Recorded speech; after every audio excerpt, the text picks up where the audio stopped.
Looks like John Fetterman is in big trouble when even the New York Times admits that there could be a problem with Fetterman's mental health. My name's Tom. I'm reporting with the Daily Beltway. If it's your first time here, please go ahead and hit the subscribe button down below and hit the notification bell so you can stay up to date on all the latest breaking news. Well, the Senate race between Dr. Oz and John Fetterman is epic. Dr. Oz is making some pretty bad choices when it comes to how he's doing his campaign and where he's standing in front of in vehicles that may or may not have some really bad images on them. And Fetterman refuses to debate, and it's because, unfortunately, he had a health incident that could bring into question his ability to do the job of a senator.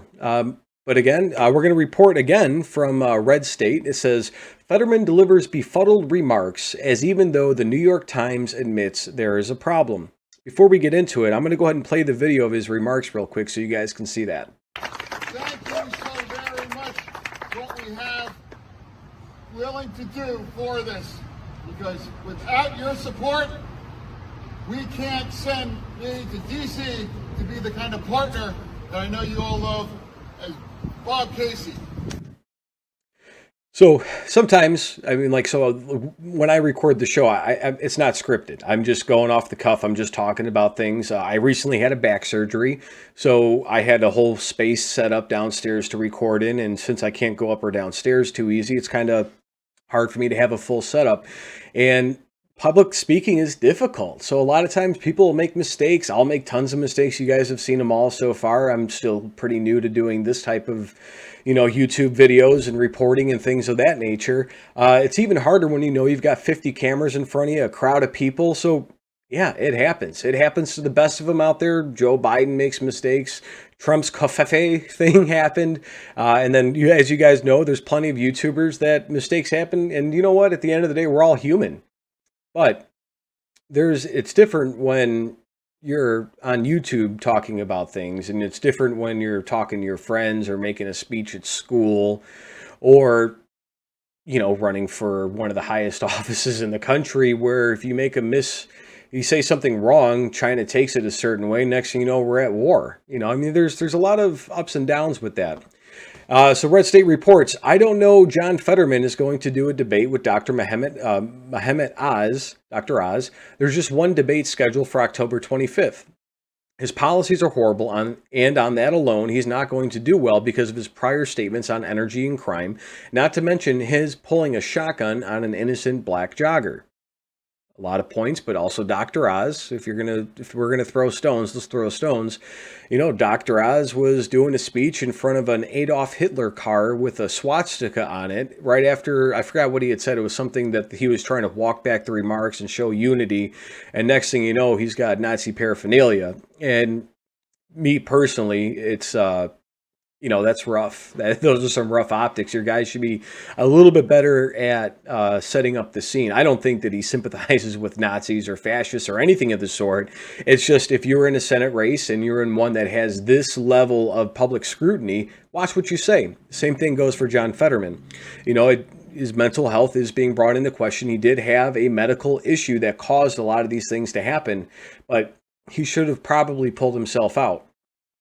Now it says, but in addition to all that, he has such a problem with communication now, I don't know he could pull it off. His people have been trying to limit his events to friendly crowds, nothing that puts him out there. His team may be hoping that many people in Pennsylvania will vote before the debate. It's possible. Mail-in voting is a big thing, and there's early voting. So they have a big push and a big get out the vote thing going on to try to avoid public embarrassment for him. But it says, but in his most recent event, Fetterman showed again what confusion he has with just basic communication. We'll go one more time on that because it was pretty hard to hear it. So the second time around will help. Thank you so very much what we have willing to do for this. Because without your support, we can't send me to D.C.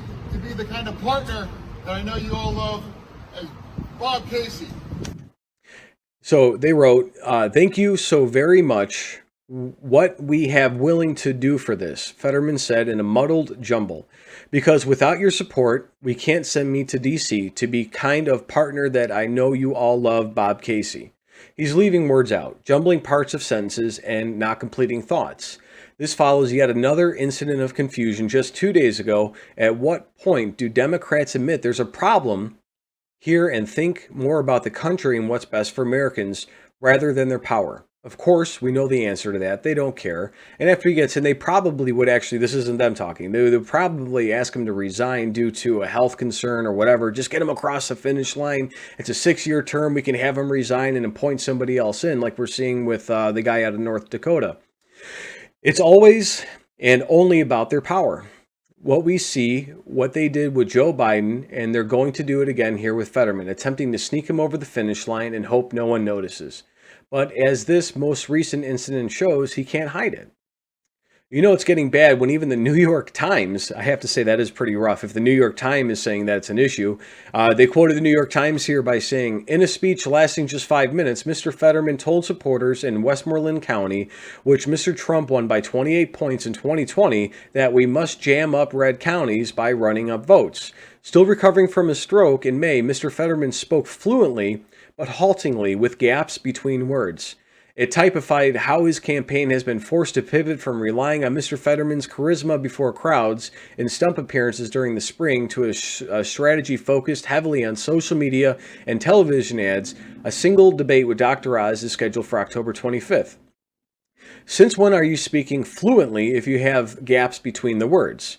Well, they're trying to spin for him, but even they can't get around the problem. The New York Times also punctuated Fetterman's working class cosplay, which he's trying to pull in a blue-collar voter state. Mr. Fetterman grew up affluent New York, PA, for 13 years. He was a mayor of Braddock, a town outside of Pittsburgh, devastated by industrial collapse. The job paid $150 a year, and his family supported him until he became lieutenant governor at age 49. As Red State reported, it looks like people on the left are starting to get desperate, spreading nonsensical smears against Dr. Oz in the hope that they can deflect from Fetterman's issue, but it's not working. I mean, they're doing a speech in front of a car with a Nazi swastika. That's not really nonsensical. That's a very valid point. I know we had a congresswoman in Illinois, Mary Miller, quoted Adolf Hitler saying, no, you know, Hitler had it right. Optics. What she said was about indoctrinating the youth and how the left was proceeding with that. But you have to be very aware of how you say things and exactly how it will be picked up in the media. Dr. Oz's team is now officially learned that lesson. Fetterman's team, on the other half, knows they have a problem, and it's an everyday problem, not just a one-off, you know, they just happen to pick a bad spot with a bad car in the background. It's a mental capacity problem, and I hope to God, you know, that Fetterman gets whatever medical help he needs. And I'm not putting him down, and this is not me demeaning him in any way because of his medical issue. This is about a capacity issue when you're running for a U.S. Senate seat and his ability to perform the job in the way that we need to have it as American people, regardless of right or left politics. If there was another Republican senator, and if there is, you guys, please in the comments, let me know. I'd be happy to do a story on that or a report on that and talk about that as well. That some of these people, they have some big issues. And sometimes they have to look past party politics and look at what's best for America. So at the end of the day, who knows what's going to happen? I mean, he could, you know, be just fine. Or it could be something that will go away in the future because he's going to get, you know, medicine or maybe another treatment to help whatever's going on with his capacity. And that'll get figured out. So let me know your thoughts in the comments below. Name's Tom. You guys have a great day.